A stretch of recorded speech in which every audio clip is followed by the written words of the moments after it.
বিএনপির বিভিন্ন পর্যায়ে প্রতিনিধিদের নিয়ে একটা বর্ধিত সভা হয়েছে দিনব্যাপী। সেখানে বক্তৃতা করেছেন বেগম খালেদা জিয়া, জনাব তারেক রহমান, আরও সবাই টপ লিডার্স সবাই কথা বলেছেন। কিন্তু এই দুজন নীতি নির্ধারকের, সর্বোচ্চ নীতি নির্ধারকের বক্তৃতা, বিশেষ করে জনাব তারেক রহমানের বক্তৃতা থেকে আমরা সরকারের সাথে আগামী দিনে বিএনপির কিছুটা মতপার্থক্য বা সেটা এক ধরনের সংঘাত সৃষ্টি হতে পারে বলে এক ধরনের আভাস পাচ্ছি আমরা।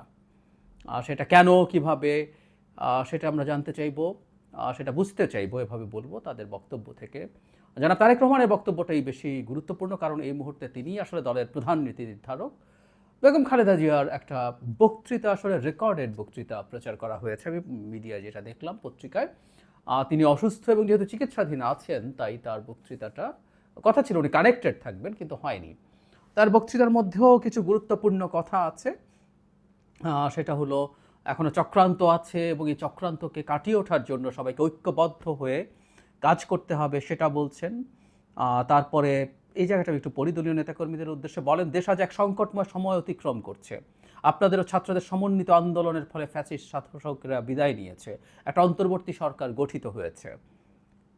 তাদের কাছে জনগণের প্রত্যাশা, এই জায়গাটা খেয়াল করি, রাষ্ট্র মেরামতের ন্যূনতম সংস্কার দ্রুত সম্পন্ন করে গণতান্ত্রিক ব্যবস্থায় ফিরে যাওয়ার জন্য সকলের কাছে গ্রহণযোগ্য একটি নির্বাচন অনুষ্ঠান করা। সো সংস্কার প্রশ্নেও তিনি বিএনপি দীর্ঘদিন থেকে যে কথাটা বলছে, ঠিক সেই জায়গাটাই পুনরুল্লেখ করেছেন, ন্যূনতম সংস্কার করে একটা গণতান্ত্রিক ব্যবস্থায় ফিরে যাওয়া। তিনি একই সাথে সবাইকে সতর্ক করে বলেছেন, আমরা এমন কিছু যাতে না করি যাতে আমাদের এই বিজয়টা নষ্ট হয় বা সেটা প্রশ্নের মুখে পড়ে। আমি ধারণা করি তার দলের নেতাকর্মীদের বিভিন্ন জায়গায় শৃঙ্খলা ভঙ্গের বেশ কিছু ঘটনা ঘটেছে, সেটাকে ইন্ডিকেট করেছেন। অ্যাট দ্য সেম টাইম অন্যান্য সকল পক্ষকেও একই আহ্বান তিনি জানিয়েছেন। আর এখানে একটা জিনিস আমাদের একটু মনে রাখতে হবে, সেটা হলো, যেটা সবচেয়ে বেশি সিগনিফিক্যান্ট আসলে, সেটা বেগম খালেদা জিয়ার স্পিচের ডিসেন্সি। একটা মানুষ দীর্ঘদিন নিপীড়িত হয়েছেন, অকল্পনীয় রকম, বিভৎস রকম নিপীড়নের শিকার হয়েছেন। যে বয়সে তিনি জেলে গেছেন, তা জেলে থাকারই কথা ছিল না। একজন নারী, যার বয়স অনেক, যিনি অসুস্থ, যিনি দেশের প্রধানমন্ত্রী ছিলেন, তার জামিন পাওয়ার সব রকম রাইট থাকার পরও তিনি জামিন পাননি। এমনকি তার জামিন ঠেকানোর জন্য আপিল বিভাগেও দফায় দফায় সরকার তখন গিয়েছিল, আমাদের মনে আছে। সেই মানুষটা এমনকি জেলে থেকে উনি সঠিক চিকিৎসা পাননি। ওনার নানাবিধ অসুখের মধ্যে লিভারের অত্যন্ত কঠিন একটা অসুখ, ওনার লিভার সিরোসিস আছে, যেটার জন্য এখন তিনি ট্রিটমেন্টে গেছেন। এত পরিমাণ অত্যাচার নিপীড়নের পরও তিনি একটা পাল্টা তোপ দাগেননি আওয়ামী লীগের দিকে। মানে তার ব্যক্তিগত মূল্য, মানে অনেক কিছুই আছে। তার সন্তান, এক সন্তান মারা গেছে, আরেক সন্তানের সাথে তার দীর্ঘদিনের বিচ্ছেদ, সব কিছুর পরও কি অবিশ্বাস্যভাবে, কি মানে এটা অসাধারণ ব্যাপার। মানে বাংলাদেশের রাজনীতির ইতিহাসে বেগম খালেদা জিয়ার এই ব্যাপারগুলো লিখিত থাকবে। প্রত্যেকটা মানুষেরই ভুল থাকে, প্রত্যেকটা মানুষেরই প্রবলেম থাকে, কারণ প্রত্যেকে মানুষ। বেগম খালেদা জিয়ার নেতৃত্ব, তার দেশ চালানোর প্রচুর সমালোচনা আমরা করতে পারবো, বিভিন্ন ক্ষেত্রে করতে পারি, আমি বা আপনারা যে কেউ পারি। কিন্তু রাজনীতিতে কতগুলো মাইল ফলক। অনেক আগে একবার বলেছিলাম যে এই মুভমেন্টের, যে শেখ হাসিনার বিরুদ্ধে আমাদের লড়াইটা এই পর্যায়ে থাকলো, তার পেছনে খালেদা জিয়ার বিরাট আত্মত্যাগ আছে। আমি আলাদাভাবে ভিডিও করেছিলাম, যিনি তার জীবনের ঝুঁকি নিয়ে দেশ ছেড়ে যাননি, কোনো রকম কোনো সমঝোতায় শেখ হাসিনার সাথে আসেননি। আর এই বক্তৃতাটা আমি অনেক সবাইকে অনুরোধ করব শোনার জন্য, এবং চিন্তা করুন একটু যে শেখ হাসিনা হলে এখানে কি করতেন। একজন বর্বর মানুষ, একজন বর্বর শেখ হাসিনার এই জায়গায় কি করতেন, জাস্ট কল্পনা করলেই এ দুটো পোলের মধ্যে, দুটো মেরুর মধ্যে দুজনের অবস্থান। আমাদের ভবিষ্যৎ রাজনীতি থেকে প্রত্যেকটা মানুষের যে সৌন্দর্য আছে, যা গ্রহণীয় আছে, সেগুলো আমাদের গ্রহণ করতে হবে। এবং এরকম একটা নজির আজকে, মানে এটা আগে রেকর্ড করা, কিন্তু তিনি স্থাপন করেছেন। তারেক রহমানের বক্তৃতায় আসি। আসলে এটা দিয়ে আমরা বিএনপির সর্বোচ্চ নীতি নির্ধারকের চিন্তাটা বুঝতে পারবো। তিনি এবার মোটামুটি সরকারকে একটু চাপে রাখার সিদ্ধান্ত নিয়েছেন, চাপ দিচ্ছেন, এভাবে বলা উচিত হবে। আমি পড়ি, বিভিন্ন সময় জাতীয় নির্বাচন নিয়ে প্রধান উপদেষ্টার বক্তব্য জনমনে ইতিবাচক ধারণা সৃষ্টি করলেও এ নিয়ে কোনো উপদেষ্টার বিভ্রান্তিমূলক বক্তব্য, মন্তব্য স্বাধীনতাপ্রিয় গণতন্ত্রকামী জনগণের জন্য হতাশার কারণ হয়ে উঠছে। অন্তর্বর্তীকালীন সরকারের প্রতি বিএনপি সহ গণতন্ত্রের পক্ষের সকল রাজনৈতিক দলের নিঃশর্ত সমর্থন থাকলেও সরকার এখনও নিজেদের কর্মপরিকল্পনা অগ্রাধিকার নির্ধারণ করতে পারছে না, খুব ক্লিয়ারলি বলছেন। এবং সত্যিকার অর্থেই কিছু কিছু উপদেষ্টার বক্তব্য আছে যেগুলো বিভ্রান্তিকর, আনডাউটেডলি। তবে একই সাথে তিনি রেকগনাইজ করেছেন এটা আসলে ঠিক। আমাদের প্রধান উপদেষ্টা তার বক্তব্যের ক্ষেত্রে একেবারে কনসিস্টেন্ট আছেন from the very first day. যেখানে যেখানে দেশের বাইরে তার সাথে কেউ দেখা করতে আসলো, এই কয়েকদিন আগেই কয়েকজন বিদেশি তার সাথে দেখা করতে এসছে, তাদের সাথেও তিনি ঠিক একই কথাই বলেছেন যে ডিসেম্বরের মধ্যে তারা নির্বাচন করছেন। কিন্তু আসলে তার এই বলাটাই যথেষ্ট না, কারণ তারই ক্যাবিনেটের যদি কোনো সদস্য সরকারের তারা সরকারের অংশ, তারা যখন ভিন্ন কোনো কথা বলে সেটা কনফিউশন তৈরি করতে পারে। এবং জনাব তারেক রহমান সেটায় একটা সতর্ক বার্তা দিলেন, যেটা নিয়ে বলেছি যে মূল চ্যালেঞ্জ যেটা, সেটা নিয়ে একটু পরে আসছি, সেই জায়গায় আসব। তিনি তারপর যেটা করেছেন যে তার যে প্রতিশ্রুতি আছে সেগুলোর কথা বলেছেন, ক্ষমতায় আসলে তিনি কি করবেন, তার দল কি করবেন, সেগুলো করবেন, বিচার করবেন, মানুষকে সব রকম সুযোগ সুবিধা দেবেন।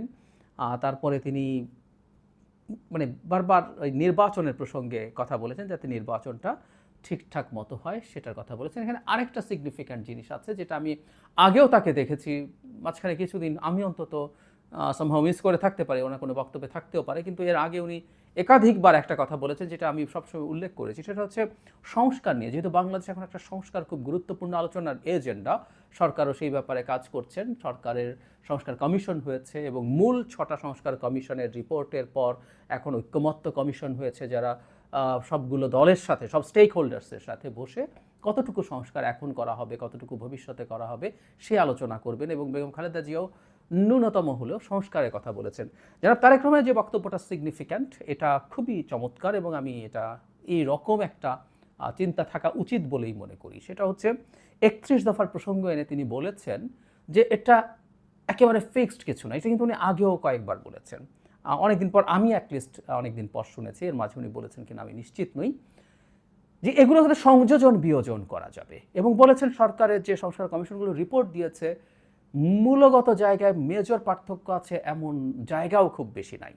সো এই রিয়ালাইজেশন ইজ ভেরি ইম্পর্ট্যান্ট এবং এটা কোনো ভুল নাই। বিএনপি যখন বলে যে সংস্কার, যখন সংস্কার আজকে বলছে সংস্কার, আসলে বিএনপি তার বহু আগে থেকে বলছে, দ্যাট ইজ ভেরি ট্রু। তারা তাদের 27 দফা করেছিলেন, পরে গণতন্ত্র মঞ্চ সহ যুগপৎ আন্দোলনের অন্যান্য দলের সাথে মিশে 31 দফা করা হয়েছে, সেগুলো আগে থেকে বলা হয়েছে। এবং এটা মধ্যে আমার ব্যক্তিগত অপিনিয়ন, বেশ কিছু জায়গায় কিছু অস্পষ্টতা আছে। এবং শুধু সেটা না, গণ অভ্যুত্থানের আগে জনগণের এক্সপেকটেশন, বিশেষ করে আমি জনগণ বলতে আমরা যে মানুষগুলো সোসাইটির কনসাস অংশ, তাদের এক্সপেকটেশনের যে জায়গাটা ছিল সেই জায়গাটা আসলে বেড়েছেও। আমি আশা করি, বিশ্বাস করি বিএনপি এই প্রয়োজনের জায়গাটা রিয়েলাইজ করবে। এবং আমি জনাব তারেক রহমানের বক্তৃতা অন্তত দেখছি তিনি খোলা মনে আছেন। সুতরাং এই আলোচনার মাধ্যমে যদি আমরা খুব অ্যাডভেঞ্চারাস কিছু করতে না চাই, অনেক কিছুই করা সম্ভব হতে পারে। এবং এটা ডিপেন্ড করবে ডক্টর ইউনূসের নেতৃত্বাধীন যে ঐক্যমত্য কমিশন, কারণ এই 6 কমিশনের প্রধানকে আবার নেতৃত্ব দিচ্ছেন আমাদের প্রধান উপদেষ্টা। এবার যে জায়গাটা আসলে মূল সংকট, এবং এখানে বেশ টাফ কথা উনি বলেছেন, আমরা সামনে আসলে এটাকে ঘিরে বড় সংকট দেখার সম্ভাবনা তৈরি হয়েছে, সেটা হচ্ছে স্থানীয় সরকার নির্বাচন। উনি কি বলেছেন সেটা একটু পড়ি। সারা দেশে খুন, হত্যা, ধর্ষণ, চুরি, ছিনতাই, রাহাজানি বেড়েই চলেছে। বাজার সিন্ডিকেটের কবলে পড়ে নিত্য প্রয়োজনীয় দ্রব্যের মূল্য নিয়ন্ত্রণহীন। বর্তমান অন্তর্বর্তী সরকার এখনও দেশের আইন শৃঙ্খলা পরিস্থিতির উপরে সম্পূর্ণ নিয়ন্ত্রণ প্রতিষ্ঠা করতে পারেনি। মানে বিএনপি আস্তে আস্তে সরকারকে ক্রিটিক করার ক্ষেত্রে কঠিন ভাষা ব্যবহার করছে, আরও কঠোর হয়ে উঠছে।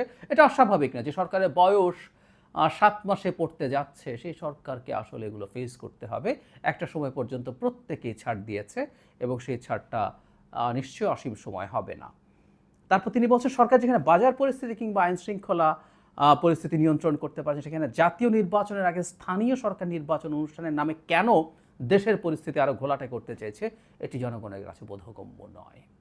মানে দেশের সাধারণ আইন শৃঙ্খলাই ঠিক নাই, সেখানে স্থানীয় সরকার। এটা নিয়ে আমি অলরেডি বেশ কিছু টিভি চ্যানেলে কথা বলেছি। আমি এখানকার জন্য আলাদা একটা ভিডিও করব, মানে আমার টেক নিয়ে, যে স্থানীয় সরকার নির্বাচনটা হওয়া উচিত কি অনুচিত। তারপর তিনি বলছেন, গণতন্ত্রকে আমি জনগণ মনে করে স্থানীয় সরকার নির্বাচনের আগে অনুষ্ঠিত হলে তা হবে পলাতক স্বৈরাচারদের দোসরে সারা দেশের পুনর্বাসনের একটি প্রক্রিয়া, যা হবে গণ অভ্যুত্থানের আকাঙ্ক্ষা বিরোধী।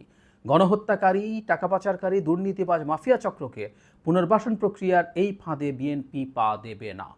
খুবই টাফ কথা বলছেন এবং এই ধরনের একটা অভিযোগ কেউ কেউ করেন, কারণ এখানে যেহেতু দলীয় প্রতীকে নির্বাচন হয় না, বহু ক্ষেত্রে তারা নেমে যেতে পারেন। এবং এর আগে আমরা দেখেছি তারা কেউ কেউ এদের পক্ষে কথা বলেছেন যে এদের কেউ কেউ যদি ক্ষমা টমা চায় তারা নির্বাচন করতে পারবে, এবং তাদেরকে দল তৈরিতে সাহায্যের জন্য কাউন্সিলরদেরকে ঢাকায় এনে জাতীয় নাগরিক কমিটি একবার মানে শেখ হাসিনার সময়কার কাউন্সিলরদেরকে এনে তাদেরকে দল তৈরি করার জন্য সাহায্যও চেয়েছিল। সুতরাং এই চেষ্টা কোনো না কোনো ফর্মে হতে পারে। উনি খুব কঠোর সতর্কবার্তা দিচ্ছেন। তিনি বলছেন, সারা দেশে গণহত্যাকারীদের দোসর মাফিয়া চক্রকে পুনর্বাসনে স্থানীয় নির্বাচন অনুষ্ঠানের পরিকল্পনা থেকে সরে আসুন। অবিলম্বে অন্তর্বর্তী সরকারের আগামী দিনের সুনির্দিষ্ট কর্মপরিকল্পনার রোডম্যাপ ঘোষণা করুন। দুটো বাক্য আমি আবারও পড়ি। সারা দেশে গণহত্যাকারীদের দোসর মাফিয়া চক্রকে পুনর্বাসনে স্থানীয় নির্বাচন অনুষ্ঠানের পরিকল্পনা থেকে দূরে সরে আসুন। অবিলম্বে অন্তর্বর্তী সরকারের আগামী দিনের সুনির্দিষ্ট কর্মপরিকল্পনার রোডম্যাপ ঘোষণা করুন। সরে আসুন একটা শক্ত ধরনের আহ্বান, মানে এটা